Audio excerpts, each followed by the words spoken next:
Really not a whole lot from my end. I would just say this: I'm proud of our kids. I think we continue to grow as a football team, which is really positive.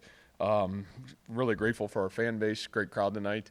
And with that said, I'll certainly open up to you guys questions you got. Matt, what did a victory, big victory like tonight mean going forward for the next 14 days or 13 days when you don't have a game? I know you'll be practicing, but Yeah, I think we'll see. I think the reality of our program has grown, and we've proven the ability to strengthen through struggle. Um, that's always been the character of who we are. I think the great teams had the ability to not only strengthen through struggle, but also had the ability to strengthen through positive. And so we'll see if we've got the ability to do that. And, we'll see, I guess, would be my question. What do you see from your guys in the first quarter? I saw that all last week, so I really don't see a whole lot of difference. I felt really confident leaving Baylor that we're playing our style of football the right way. Our precision and detail maybe was a little bit better, but man, I feel really confident of the how our kids are playing right now, and I just saw that continue from what I saw in Baylor. What's that mean, I guess, for the players to see 6 those degrees and what your football team looks like is vastly different? Yeah, and I think we've got the right kind of leadership that's been down this road. They understand that. You've got some new guys in new places and that are continuing to learn that. But, I still think you're dealing with the psyche of 18 to 22-year-olds, and any time that you get the positive result from the outcome, you can go back and continue to preach that it is about how we do what we do. And I think that part of it's certainly positive. But I would still say I think it said a lot about our team to come out and play the way we played with not getting the result last week and still saying, you know what, that's good enough. We got to continue to pound away at the detail. And I thought we did a really good job of that, at least in the early part of the football game. I know it was on the outline. Have you ever seen a stat line like Brock Purdy had in the first half? 5 passes, 5 completions, 4 touchdowns, 96 yards. No, and I wouldn't even know that. So, I haven't, and great. But, I really felt like Brock has really started to really play Brock Purdy style football. So, I'm really proud of him. Again, you're kind of like the message that I'm saying, man, you got to strengthen through struggle. And when your best players have the ability to do that, I think your team has the ability to do that. And, I think that's really been the MO here for a long time. So, proud of him. I thought great night by him. I really thought he was outstanding for the most of the game. Speaking of, and it was on the opposite side of the field that you were, and us too.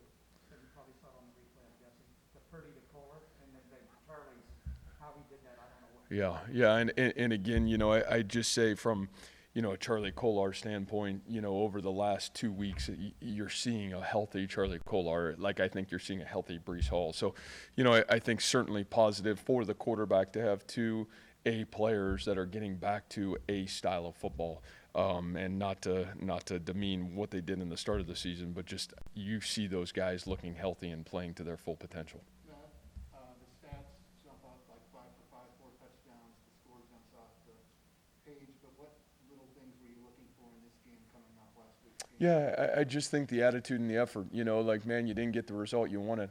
And that's life. And we don't get it sometimes. And the reality of it is we have to make the ball bounce our way, right? In our sport, I always say, man, it's lucky. No, that's all BS. Like, you make the ball bounce your way. And I think that's a little bit of the difference of what I was looking for from our team. Now, I will say this. I thought our Tuesday, Wednesday, and Thursday practice that we had, I've been here I don't know how long, but it's the best I've seen.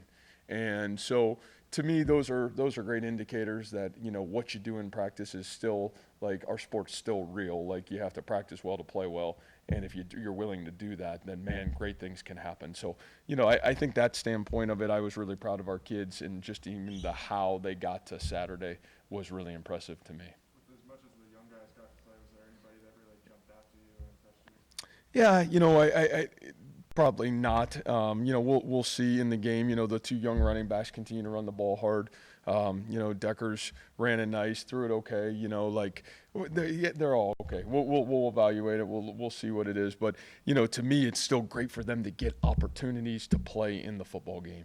And we're going to need depth down the stretch run. We know that. I think we've been, knock on wood, really fortunate from an injury standpoint that, I think we've been able to stay fairly healthy.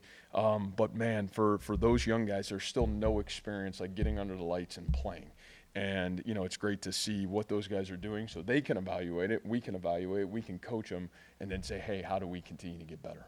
On that note, you have guys that you watch in practice every week that you don't get to see. When they get in the game and you have guys that find the end zone that normally probably aren't going to find the end zone very often, how much fun is that for you? Yeah, I think it's more rewarding to watch, guys who, man, they do sacrifice a great deal, and I think, to me, the greatest reward tonight is Kyle Krizik, who is one of our walk-on defensive linemen who gets in the game, one of our kid that's probably one of the greatest effort givers on our team. He comes to work every day. And how many games he'll ever get the chance to play in or what he'll do, and he's got 2 big tackles in the last drive. That's what I love to watch because, there's a lot of guys in our program that sacrifice everything to come every day, but they don't get the result of getting the opportunity to get on the field very often. And it takes great character and work ethic for those to have those kind of guys in our program. We're fortunate we've got a lot of those guys. So great for him. There were some young guys that got a great opportunity to do it. Deion's score is great, but, I think some of those guys are pressing to say, man, should we be playing more? And so that's fun too. So we'll see. How emblematic of that creates your own luck mentality is shown in you get the first fumble, Zach falls on, you get the interception in the end zone, and you block the kid, you have to get a return. Yeah. Those things start happening. Yeah, and again, you look at who created those, and that's what I said afterwards. And I said it on the headset during the first half. Well, it's Zach Peterson. Well, I mean, how many times have we talked about Zach Peterson in the first 5 weeks of the season? Well, he always does that. He always runs to the ball. He always strains, and sometimes sooner or later, it's like the thing that I've said a million times. Like, you do got to trust the process. You got to keep playing. You got to keep working. You got to keep grinding because sooner or later you'll flip the script. And for him, it was awesome. It's Kamani King. Kamani King, he wasn't the starter at the start of the season, but he worked his tail off to earn the job and made us play him. Well, he's got a broken hand and he makes the interception in the end zone. Man, huge play. It's Eric Horn on 4th and 2, who's really practiced his tail off. It's Brock Purdy. It's, Xavier Hutchison. It's who sparked it for us. It's the guys that since January have been leading the way in their attitude, their effort, their investment. And that part makes me really proud because that makes our team better because our team wants to be the guys that make those plays. And when you see guys that are doing it the right way everywhere, then it gives you a chance to be successful, especially and continue to grow and get better. How much did it, I guess, set the tone that those opportunities that Rob talked about that the offense turned around and turned those into points?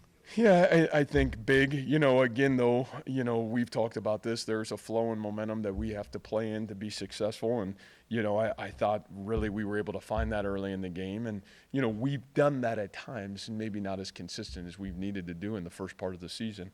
I think we've really worked hard to figure out why and continue to find ways to, make sure we're finding those opportunities and continuing to understand that there's a rhythm that we have to play in. A guy we rarely talk about in situation here, I mean, we're talking about Reese and Charlie and Brock and the guys that his eyes were. Mm-hmm. He's just, I don't want to say quietly, but just, man, I don't, does he do anything wrong out there? And today getting that whatever, the 55 yards. or Right. whatever it was. Well, and I throw Greg right in the Chase Allen, Zach Peterson. When I've talked about our A players getting A's, I talked about that on Tuesday. Greg Eisworth's got an A in every game. He's got an A in every game. It's been really important for Greg Eisworth. He showed up in every game. So, again, I think he's one of those, your best players. He's one of those guys that continues to lead by not only his words, but how he's playing. Would you like Cameron back there punting tonight? Yeah, again, it'll be really good to see. The one thing that Cam has is he's got great height on his punts.